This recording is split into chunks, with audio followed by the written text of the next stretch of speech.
sinareng lampahipun acara putu kula lajengaken menggah adicara ingkang salajengipun inggih dawuh pasrahipun pinanganten saking Katang Besan saha nyulihi para panderek pinanganten saking kademangan lembah Babatan Prorogo kunjuk dumateng Priyogung ingkang minangka silih salira saking Bapa Muhyani sasana wicara saktahipun kasemanggahaken.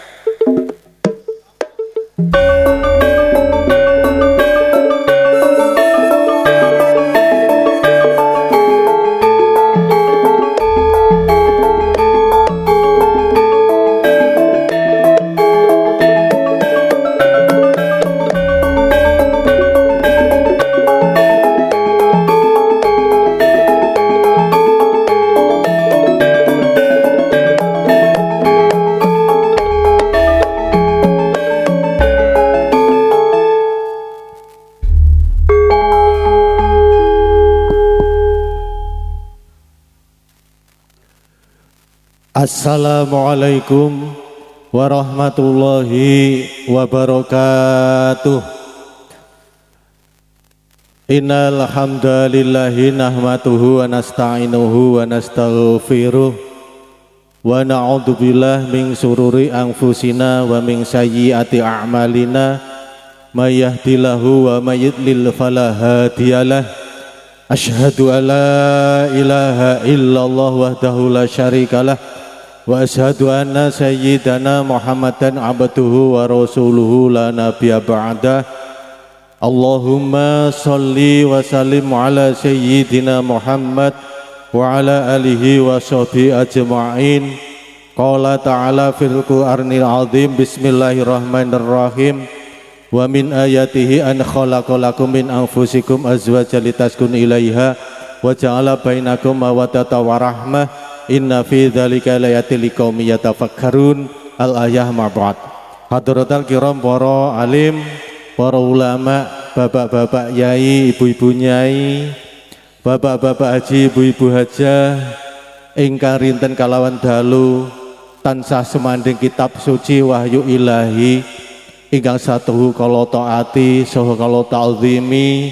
Ugi dumateng para rawuh sami undang sedaya kakung Sumawana putri ingkang tansah renengga sagunge pakurmatan wonten ari kalenggan sonten punika sumangga kala dherekaken sarengan ngucapken rasa syukur dumateng zat ingkang maha kuwasa Allah Subhanahu wa taala.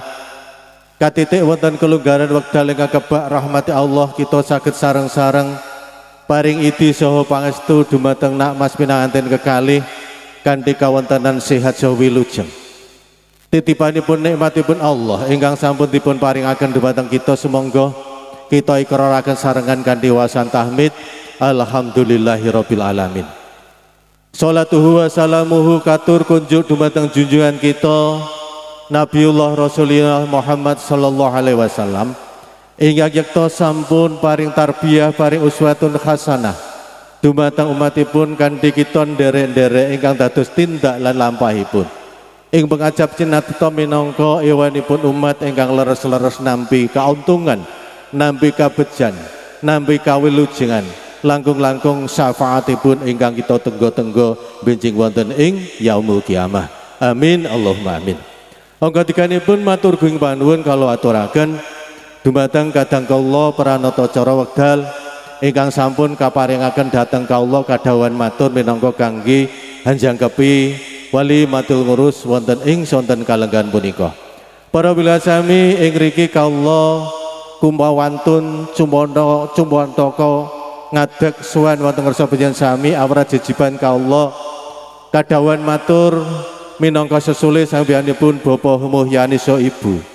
Awit wonten kalenggan punika sejatosipun Ibu Muhyani saha Ibu ugi nderekaken putra kekalih ananging saking bombong saha bengang-bengalih panjenenganipun saged nindakaken dharmanipun asepah ngemah-ngemahken putra-putrinipun Nimas Nurul Hidayah ingkang sampun pala kerami pikantuk Nakmas Akmal Yanus Saputra putra kakungipun Bapak Suryono ingkang mijil saking Telatah dusun Desa Singkil Kecamatan Balong Ponorogo. Alhamdulillah ijab kabul sampun katindakna wonten ing dalam lembah kala dinten Jumat Injang kanthi rancak saha lancar boten manggi aral setunggal punapa. Mila menika wonten kalenggan punika panjenenganipun boten saged matur piyambak dawuh kawula supados matur minangka sesulihipun. Saking panjenenganipun ngaturaken salam takdim salam bektos katur dumateng panjenenganipun Bapak Suryono saha Ibu mliginipun sumrambah sanak kadang tangga tepalih wonten ing lingkungan riki kanthi atur assalamualaikum warahmatullahi wabarakatuh. Ingkang salajengipun ing riki kalenggan wasipun gatos kawula kadhawuhan amasraken nak mas penanganten kekalih. Mbok bilih kala dinten Jumat panjenenganipun Bapak Suryono saha Ibu kagungan pamundhut supados wonten ing ari kalenggan wonten ing dinten Ahad Kliwon tabuh setunggal sageta putra kekalih kalarapna wonten ing dalem singkil. Ananging nyuwun pamunten ingkang kathah katur dumateng piyambakipun Bapak Suryono dalam sowan ndherekaken pinanganten kekalih mboten saged ngleksanani kados pamundhut panjenengan jam setunggal. Ananging kala radi kandhek santawis jam kalih nembe saged rawuh ndherekaken pinanganten kekalih. Sasampunipun pinanganten kekalih kalenggahna wonten ing kursi renengga kanthi wasan bismillahirrahmanirrahim. La haula wala quwata illa billah. Anak kula kekalih kawula pasrahaken sawetahipun katur dumateng piyambakipun Bapak Suryono saha Ibu mliginipun sumrambah sanak kadang tangga tepalih wonten lingkungan riki katampiya kanthi suka renanipun penggalih.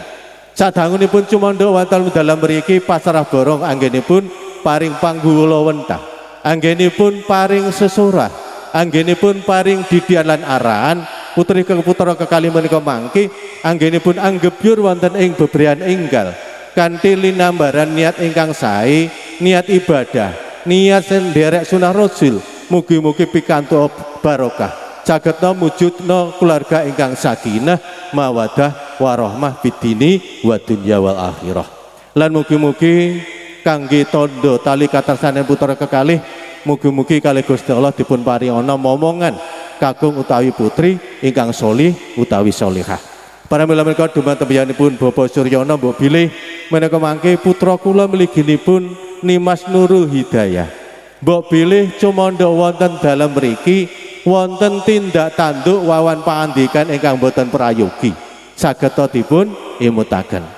Sageta dipun amutaken amargi anggenipun nitik dedekipun menika nggih sampun akhir diwasa malah menika sampun emah-emah ananging babagan pengalaman kekeluargaan menika kirang sanget. Pramila menika mangke mbok bilih wonten ing dalem mriki sawetahipun anggenipun paring panggula wentah, anggenipun paring sesorah, mbok bilih menika mangke wonten dalem lembah menika mangke insyaallah tanggung jawab kula sak keluarga. Pramila menika dumateng putra kalih monggo kita sareng-sareng mat sinamatan. Ingkang salajengipun pamundhutipun saking Bapak Muhyani mbok bilih anggenipun ngawontanaken walimahan menika kacekapna wonten ing dinten menika mawon. Ananging mbok bilih menika mangke gantos dinten gantos wekdal piyambakipun Bapak Suryono badhe sowan silaturahmi wonten dalam lembah insyaallah Bapak Mulyani matur agunging panuwun. Ingkang salajengipun ing riki kalenggan ugi minangka sesulih saking pangombyong penderek pinanganten sarimpit saking telatah lembah Kecamatan Babatan matur agunging panuwun dalam sowan dipun tampi kanthi grapiak saha semana dipun papanaken wonten palenggan ingkang sekeca dipun paringi daharan unjukan ingkang mirasa jer sedaya kelawau sampun dadosna suka rendanipun penggalih sak kanca ing riki kalenggan mboten saged sasliriru namung tumut-tumut dedonga mugi-mugi kadharaman panjenengan cinatata minangka amal sedekah, amal hasanah, amal ingkang sae ing tundhanipun pikantuk piwales sak pantesipun saking sedalem Allah taala kula namung saged matur jazakumullahu khairan katsira. Ingkang salajengipun ugi nyuwun pangapunten ingkang sak kathah-kathahipun dalam sowan beto kanca ruang ingkang kathah sanget nggih beto ruang kathah sanget mbok pilih wonten kanca-kanca tindak tanduk wawan pangandikan anggenipun sowan wonten ngarsa panjenengan sami mliginipun wonten panjenenganipun Bapak Suryono mbok bilih wonten tindak tanduk ingkang boten meranani dumateng penggalih panjenengan Kula minangka sesulih nyuwunaken pangapunten ingkang sak kathah-kathahipun.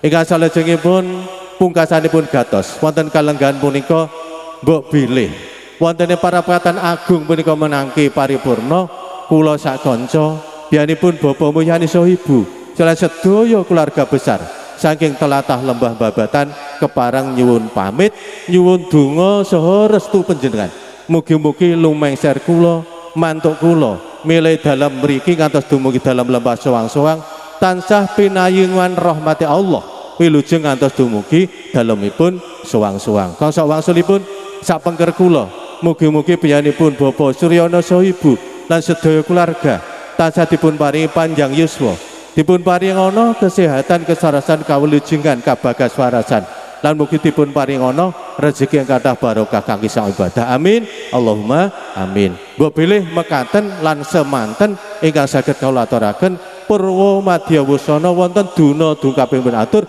nyuwun lumuntunisih samudra pangaksami wa ikhiran billahi taufik wal hidayah ihdinas siratal mustaqim. Assalamualaikum warahmatullahi wabarakatuh.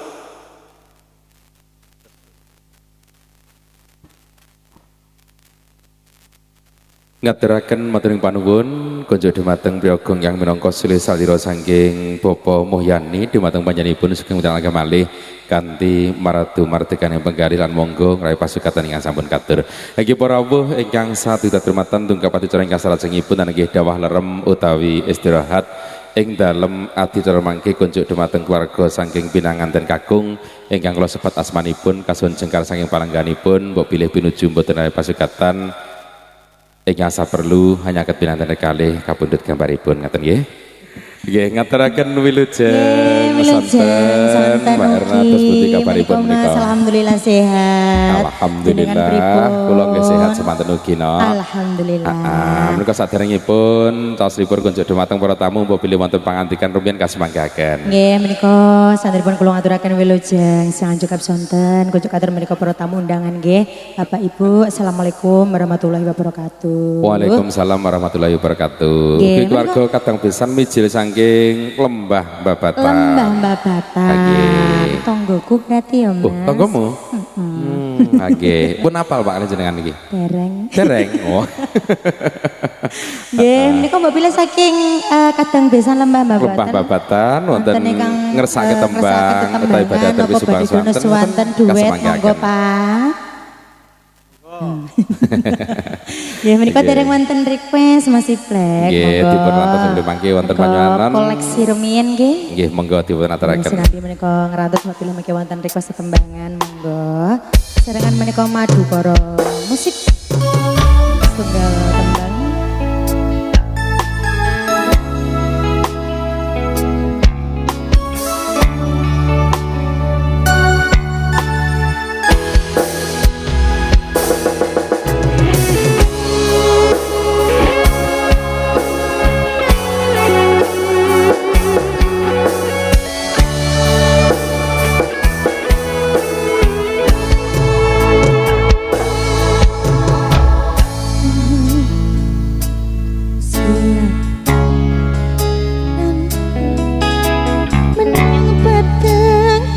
Putih cahayane riwis ngenteni kapangku omong sira babujan hatiku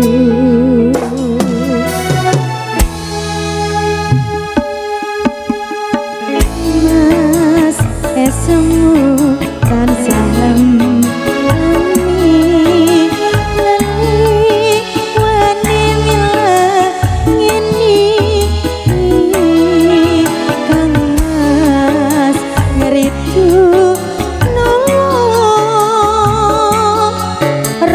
tresno sunakon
tunggal lakon menika. Nggih, ngaturaken matur panuwun Mbak Erna. Nika kadang-kadang sinuman tasih makarya lados kunjuk dumateng para tamu, ingkang sampun pikantuk pasugatan monggo sugeng raih pasugatan kanthi maratu martekaning penggalih dipun sekecaken anggenipun raih pasugatan. Nggih, monggo. Nggih. Monggo. Nyun sewu nggih, mas-mas pemuda niki. Niki lepas dari panyunani panjenengan, tapi niki tetap untuk penyemangat panjenengan semua. Gala-gala nggih. Wah, cocok niku. Lagu anu niku, pemersatu bangsa. Nggih. Penyemangat pemuda niki. Lah nggih. Monggo madu kono musik. Satu tembang kembali.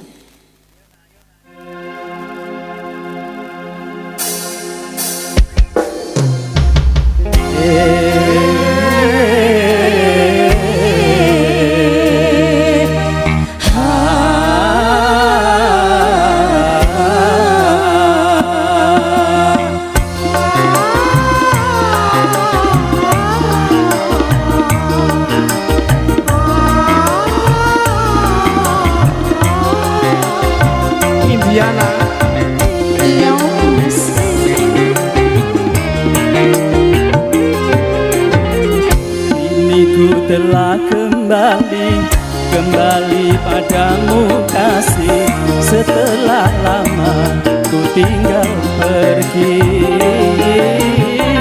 Lama sudah ku menanti memadu kasih, penuh rasanya rindu di hati.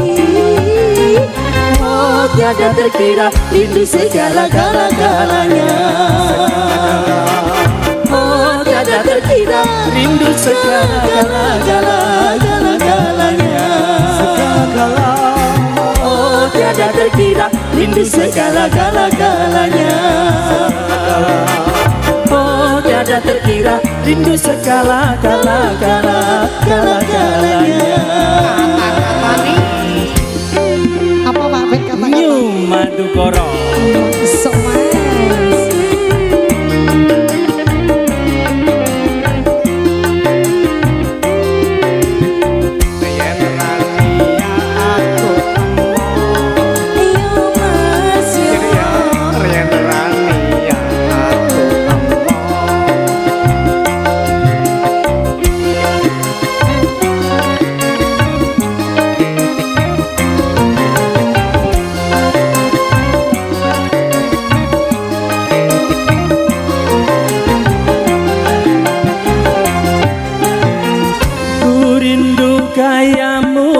Ketika bercanda, tawa lepas renyah ceria.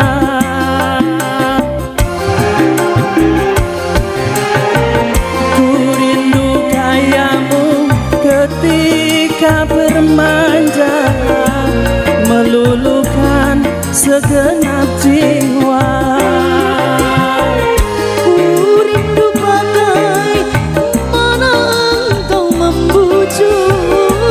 Ketika ku meracun,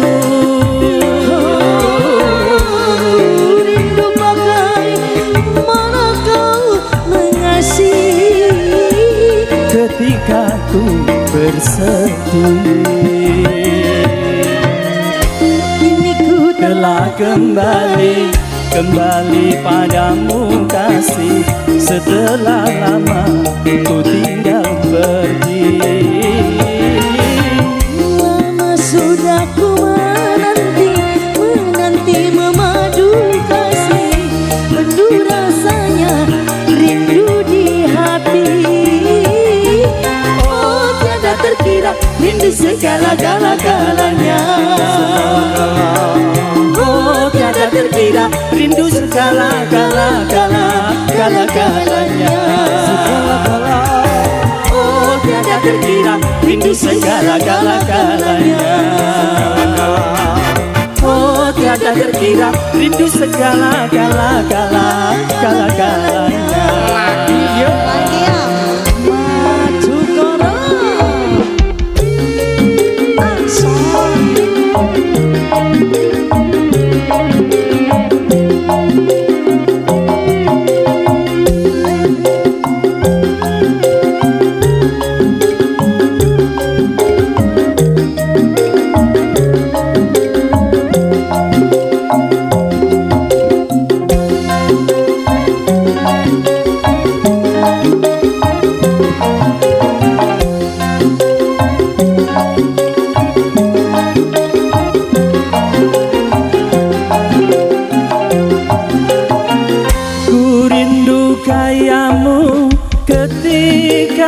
canda, tawa lepas renyah ceria.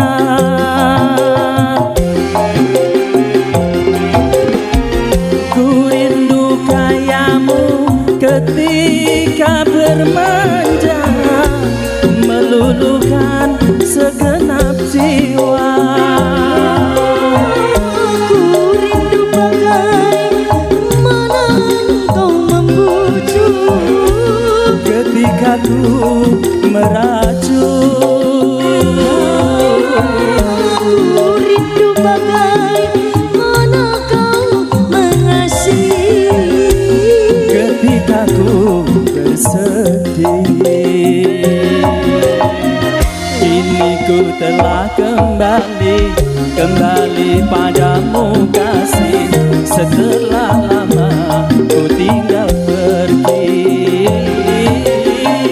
Lama sudah ku menanti memadu kasih, penuh rasanya rindu di hati. Oh tiada terkira rindu segala-galanya. Oh tiada terkira rindu segala-galanya. Oh tiada terkira rindu segala-galanya. Oh tiada terkira rindu segala-galanya. Matur sembah nuwun. Dawas Nabi Alurah berkaipun menika monggo Pak Benj. Ngaturaken matur panuwun Mbah Lurah menika sampun nderek mau bagya menapa ingkang dados sacatipun Bapak Suryono lumut ngregaken sasana dalu sonten menika nggih. Lagi para rawuh mugi diagung pangapunten kathah bujeng wahyane mangsa kala ingkang tukap sonten paripeksa adi tolerem kula segeng semanten kemawon ngaturaken matur panuwun kunjuk dumateng sedaya paraga upacara ingkang tansah sumangga karya wiwit saking juru paes menika mijil saking Galeri Cantik Balong, ugi Arga Pro Audio Sound System mijil saking Ngendut Balong, ugi kadang kula juru foto konsep nika nggih sak syutingipun Mas nggih saking Tonatan, ugi New Madukara mijil saking Bajang Balong dipun pangalasine dening Mas Black. Daten kantun ngaturaken matur panuwun kunjuk dumateng para kadang sinoman ingkang sampun mratisiken pakarinipun suwang-suwang ngantos sacekapipun. Minangka sinambunge acara ingkang salajengipun inggih atur pambagi raja saking ingkang wugati kalajengaken hananggapi dawuh pangandikan saking silih kadang besan kunjuk dumateng Bapak Lurah Singkil ingkang minangka sulih salira saking Bapak Suryono sasana miah pandaya swara saktaipun kasumanggaken.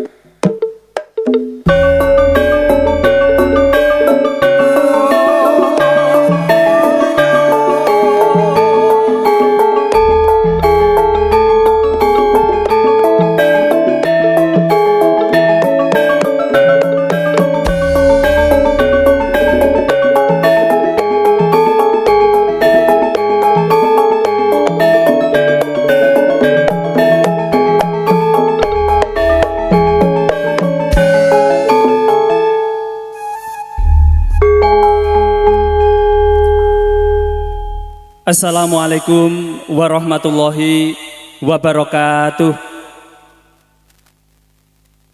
Alhamdulillahi rabbil alamin wa bi nasta'inu ala umuri dunya waddin wa ala alihi wa ashabi wa junudihi ajmain amma ba'du. Hadratul muhtaramim, para alim, para ulama, Bapak Haji, Bapak Yai ingkang tansah kula taati dawuh-dawuh saha pangandikanipun, para sesepuh, pini sepuh, aji sepuh ingkang tansah kula bektosi, kadang kula Bapak Demang Lembah Babatan ingkang kula hormati,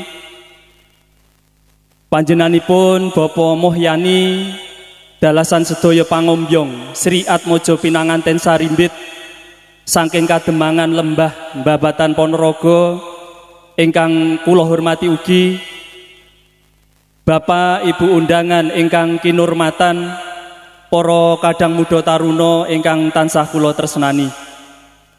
Saderengipun sumangga sesarengan kula dherekaken ngunjukaken puja dalah puji syukur wonten ngarsanipun Allah Subhanahu wa taala ingkang sampun paring rahmat taufik hidayah dumateng kula panjenengan sami. Alhamdulillah wonten kesempatan siang sonten punika kita sedaya saged ngempal manunggal dados setunggal wonten ing dalem mriki kanthi kawontenan ingkang wilujeng boten wonten alangan satunggal punapa. Kaping kalihipun sholawat wen salam mugia tetep kasanjungaken dumateng junjungan kita, pemimpin kita, panutan kita, Nabi Agung Nabi Muhammad sallallahu alaihi wasallam ingkang tansah kita antu-antu syafaat pitulunganipun wiwit gesang menika utaminipun benjing wonten ing yaumul kiamah. Amin ya rabbal alamin. Bapak Ibu para rawuh ingkang kinurmatan, nyuwun pangapunten saderengipun kula kumawantun ngadeg jejer matur sowan ngabiyantara wonten ngarsa panjenengan sami minangka sesulih panjenenganipun Bapa Suryono sak kutrah keluarga. Ingkang sepisan panjenenganipun ngaturaken sugeng rawuh ahlan wa sahlan bi hudurikum dumateng panjenengan sedaya kasekecakno anggenipun pinarak lelenggahan ngantos paripurnanipun hadicara walimatul aurus wonten ing siang sonten punika. Salajengipun ngaturaken agunging panuwun dumateng sanak kadang tangga tepalih ugi dumateng para sinoman ingkang sampun sengkut gumregut hanyeng kuyung hajatipun Bapa Suryono sahingga saged lumampah kanthi sae ugi kanthi lancar. Mugi-mugi sedaya ingkang sampun panjenengan tindakaken kala wau dadosa amal ibadah panjenengan sedaya pikantuk leliru ingkang sak kathah-kathahipun saking Allah Subhanahu wa taala.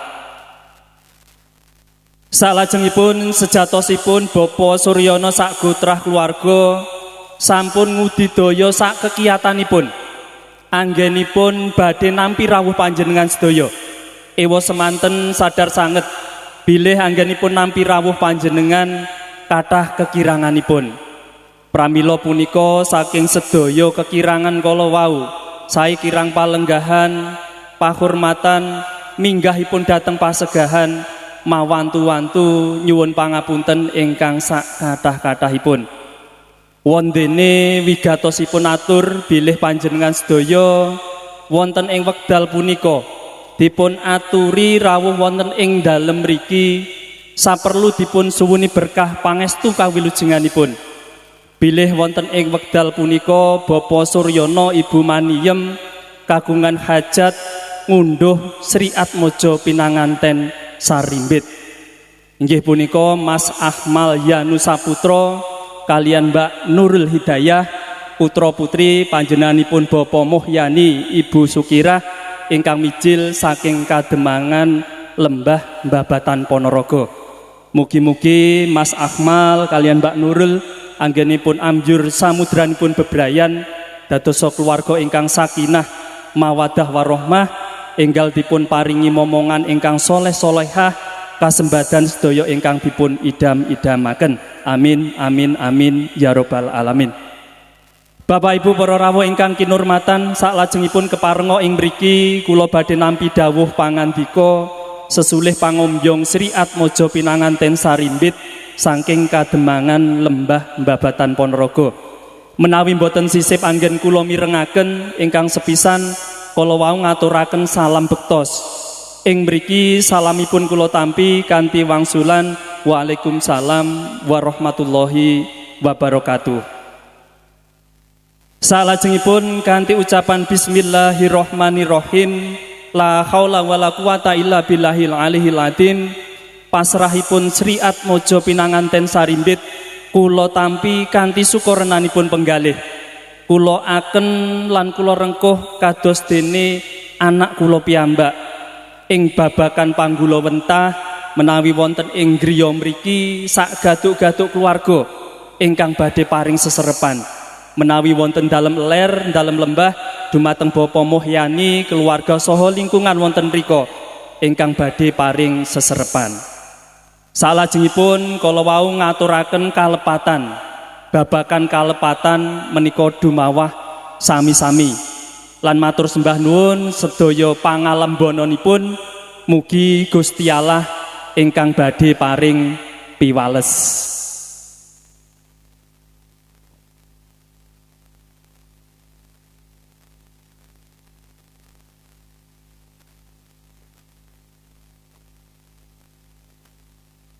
Mboten sah keseso Bapak. Nggih.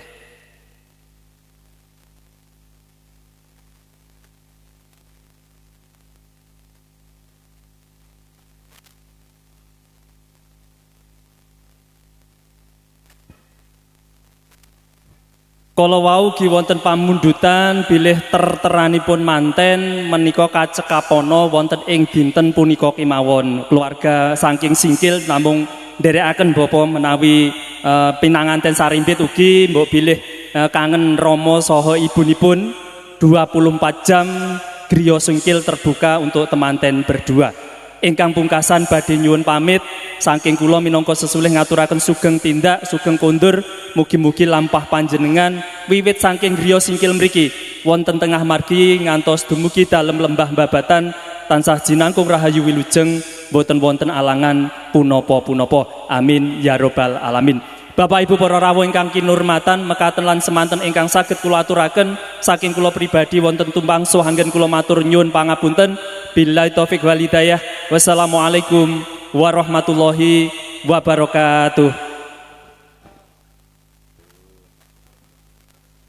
Ngaturaken matur panuwun kanca dumateng Bapak Lurah ingkang minangka suri sadaya saking Bapak Suryono pamungkas semoga sarengan kita tutup pantiwasan alhamdulillahirabbil alamin. Saking kula pribadi mbok pilih wonten kirang utawa patipun nyuwun pangapunten ing akhiripun ngaturaken ujung kundur ihdinas siratal mustaqim. Wassalamualaikum warahmatullahi wabarakatuh.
Dasar kau baik kucai ngajak check-in dan santai.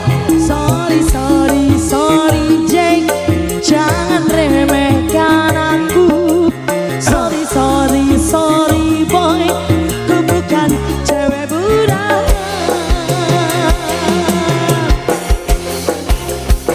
Madu kono isi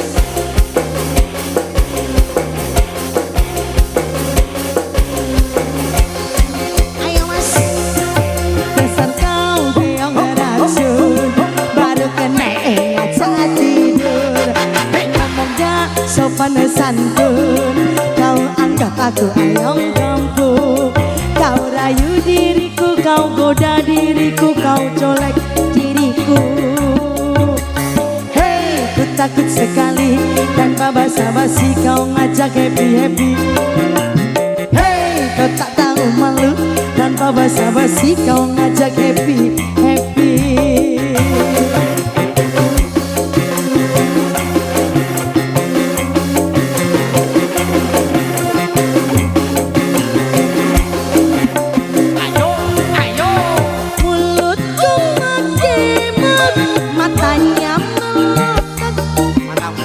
Lihat kondisimu, pikiranmu colok, mentang-mentang bohong.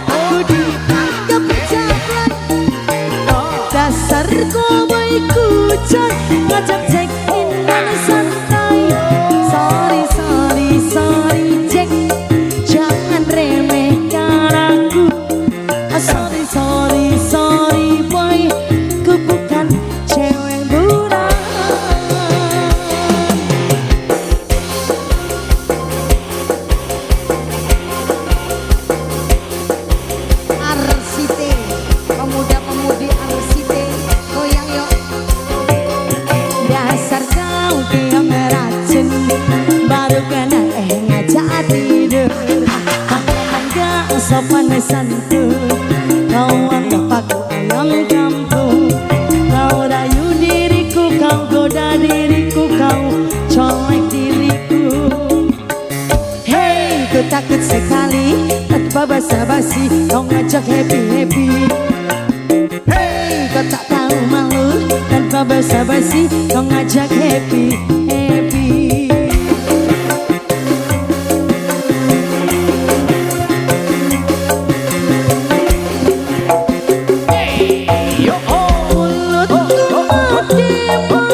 Matanya melotot, lihat body semua pikiranmu jauh.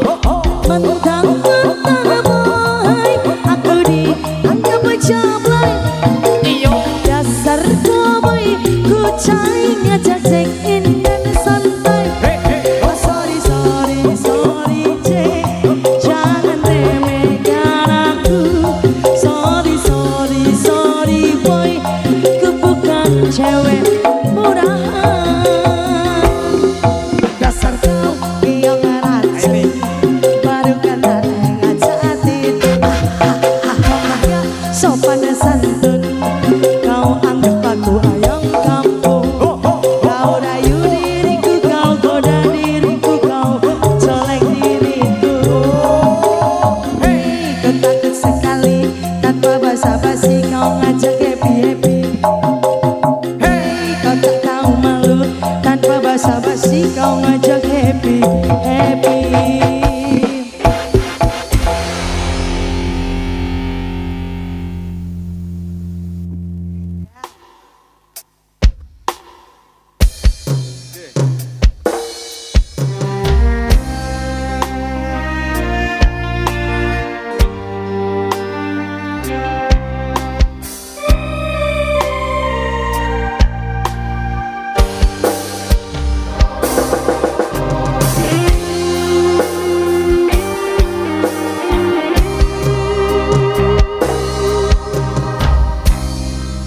Wulan kang kencar ing ratri, murid jagat bawan-tawan si reki.